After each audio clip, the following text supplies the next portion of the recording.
Bharatiya Janata party की state executive committee का इजलास मुनक्किद हुआ था और उस इजलास के दौरान कई सियासी करारदादों को मंजूरी दी गई, यानी पास वो हुई है और उसमें असेंबली के अंदर नामजदगी का मामला भी उठाया गया, यानी नॉमिनेशन के जरिए से कुछ लोगों की अपॉइंटमेंट्स की जाए, यानी कुछ लोगों को वहां पर रखा जाए स्टेट असेंबली। अभी असेंबली का बनना दूर दूर तक भी नजर नहीं आ रहा है, लेकिन एक नई बात बीजेपी के खीमे से सामने आ रही है कि जिस तरीके से पौंडीचेरी के अंदर असेंबली का वजूद है उस पैटर्न को मिनन अमलाया जाए जम्मू कश्मीर के अंदर और नामजदगी का सिलसिला भी रखा जाए, ताकि जो इलाके जो कबाइल नजरअंदाज हो रहे हैं उनकी नुमाइंदगी को यहां पर रखा जाए।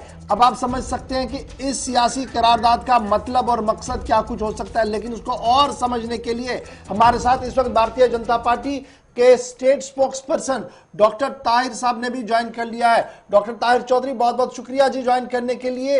ये सियासी करारदादें पास करना, सामने रखना, ये एक असूल है सियासी जमात का, लेकिन जब इसके मतन को देखा जाता है, जब इसके स्ट्रक्चर को देखा जा रहा है, रेजोल्यूशन के स्ट्रक्चर को मैं देख रहा हूं, तो ये अंदर बड़ी बात है और इस बड़ी बात को सियासी एतबार से जब देखा जाए तो इसके माने और भी कहीं लिए जा सकते हैं। ये बीजेपी का क्या मकसद था इस सियासी करारदाद को लाने का कि नामजदगियां हो जी और साथ साथ पौंडीचेरी के तर्ज पर ही मुकम्मल तौर पर असेंबली का कयाम हो, जबकि अभी हदबंदी जो डिलिमिटेशन है वो अपना काम कर रही है।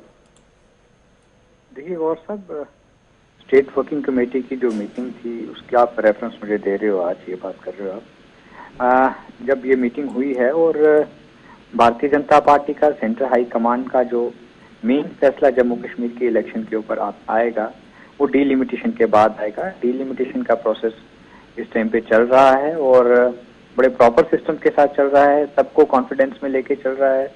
सभी पॉलिटिकल पार्टीज जो जम्मू की कश्मीर की हैं सभी को सेंट्रल हाई कमांड की तरफ से ओपन ऑप्शन है कि वो अपने जो भी उनके दिलो दिमाग में जो शक हैं वो सामने रख सकते हैं, जो उनके सवाल हैं वो सामने रख सकते हैं कमेटी के।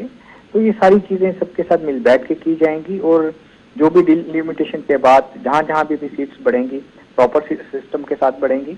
मुझे नहीं लगता कि उसके ऊपर किसी को उंगली उठानी पड़ेगी उस टाइम पे या आवाज उठानी पड़ेगी कि ये गलत हुआ, और जो कुछ भी होगा जम्मू कश्मीर के अवाम के लिए बेहतर फैसला होगा। ठीक है जी ताहिर साहब, वो तो तब होगा ना जब डिलिमिटेशन अपनी बात सामने रखे, रिपोर्ट सामने रखे, पब्लिक डोमेन में डाल दे, लेकिन आज जिस डोमेन की मैं बात कर रहा हूँ वो तो बीजेपी का डोमेन है, जहां पर आप सियासी करारदाद पास करके मरकज से कह रहे हैं कि बाइख्तियार बनाया जाए, हमें कुछ और पावर्स दिए जाए ताकि हम नॉमिनेट कर सके लोगों को। देखिए, सरकार के आगे आवाज रखना, अपनी बात रखना हमारा हक बनता है।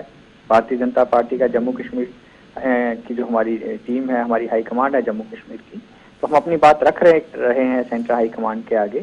लेकिन ये आने वाला वक्त बताएगा कि सेंट्रल हाई कमांड हमारी कितनी बातें मानती है, तो कैसे ये सारे सिस्टम्स ट्रैक पे आते हैं। जहाँ तक जम्मू कश्मीर भारतीय जनता पार्टी की सवाल आती है, हमारी हाई कमांड यहाँ पे हम एक छोटी छोटी चीजें नोट करते हैं पूरे जम्मू कश्मीर की, और हमारा मेन जो हमारी सोच है कि जम्मू कश्मीर के अवाम को एक बेहतर बैलेंस सरकार की जरूरत है जो आने वाले टाइम पे इंशाल्लाह मिलेगी और जम्मू कश्मीर एक नए राह पे, नए तरक्की के रास्ते पे आएगा। नहीं डॉक्टर साहब, ये जो रेजोल्यूशन आया है, करारदाद पास हुई है, इसका बुनियादी मकसद क्या है? क्या कुछ ध्यान में रखकर इस करारदाद को बनाया गया, तहरीर किया गया और फिर पास भी करवाया गया बीजेपी की स्टेट एग्जीक्यूटिव से? देखिए, बहुत सारे इश्यूज हैं इसके ऊपर, आप सब कुछ समझते हो गौर साहब, क्योंकि आपका काफी लंबा एक्सपीरियंस है जर्नलिज्म के साथ। ये बहुत सारी चीजें हैं भारतीय जनता पार्टी के सोच में और वो हम चीजें चाहते हैं कि वो जम्मू कश्मीर में प्रॉपर ढंग से वो चीजें आएं, और अगर वो चीजें सारी आ जाती हैं तो मुझे लगता है कि हम लोग प्रॉपर ढंग से जम्मू कश्मीर में जो काम करने का एक तरीका है, एक नया सिस्टम है, वो हम लाना चाहते हैं। क्योंकि आज तक जो जम्मू कश्मीर के साथ हुआ है वो एक सौतेला मैं कहूँगा व्यवहार हुआ है। जो भी चीजें हुई हैं जम्मू कश्मीर में बहुत अलग ढंग से होती रही हैं। पुरानी जो सरकारें थी उस टाइम की, उन्होंने जैसे चाहा वैसे किया, सब कुछ हटके करते रहे वो अपने फायदे के लिए, अपने मुफाद के लिए। भारतीय जनता पार्टी जो चाहती है, हम वो चाहते हैं कि लाइन में लगे हुए आखिरी इंसान, जो आखिरी इंसान होता है लाइन में लगा हुआ, उसकी फरियाद सुनी जाए, उस चीज को लेके हुए हम आगे चल रहे हैं। और मुझे लगता है कि अगर ये सारी चीजें प्रॉपर सिस्टम के साथ होती हैं और जो हम सोच रहे हैं अगर ऐसा होता है। डॉक्टर साहब, जब ये सियासी रिजर्वेशन की बात करते हैं तो बात बिल्कुल सीधी सी है। SC ST को लेकर ऑलरेडी रिजर्वेशन है। अब आप गुर्जर, नॉन गुर्जर, पहाड़ी, नॉन पहाड़ी को लेकर एक नया विवाद शुरू कर रहे हैं। आपको नहीं लग रहा है कि डिवीजन हो रहा है जम्मू कश्मीर के अंदर, और ये डिवीजन आने वाले दिनों के अंदर एक बहुत भयंकर रूप ले सकता है, जिससे अमन कानून की सूरत हाल भी पैदा हो सकती है कभी कभार? देखिए, डिवीजन भारतीय जनता पार्टी होने नहीं देगी। हम सबको साथ लेके चलने वाले लोग हैं। सबको साथ लेके कॉन्फिडेंस में लेके ही फैसले लिए जाएंगे। ऐसा कुछ नहीं होगा कि जो आप चीज कह रहे हो वैसा कुछ आने वाले टाइम पे दिखेगा, ऐसा कुछ नहीं होगा। जो भी फैसले लिए जाएंगे सेंट्रल हाई कमांड की तरफ से, फाइनल डिसीजन जो होगा वो सबको साथ लेके जाएंगे हम, क्योंकि सबका साथ, सबका विकास और सबका विश्वास जो हमारा मेन नारा है, हम उसके ऊपर चलने वाले लोग हैं। और अच्छा जी, आप जल्दी से ये बताइएगा, पुरानी जो हमारी असेंबली हुआ करती थी उसमें नॉमिनेशन जो थी वो 2 लोगों की होती है, खवातीन की 2 निशस्तें हम जो थे वो नॉमिनेट किया करती थी सरकार। अब की बार जब ये रेजोल्यूशन बनाया गया तो फिगर कितना रखा? 4, 6, कितने के आसपास आप घूम रहे हैं? जो उम्मीद है आपको कि कहीं ना कहीं एक बीच वाला फिगर मिल सकता है, लेकिन आपकी तरफ से है क्या मसवदा, क्या कुछ है बेसिकली?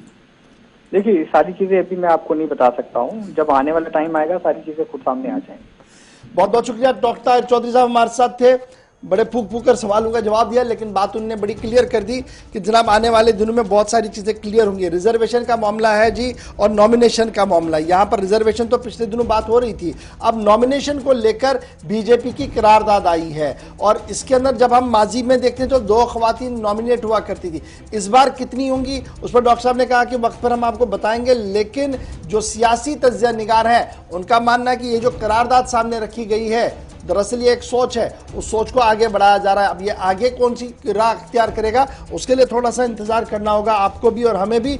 और यहाँ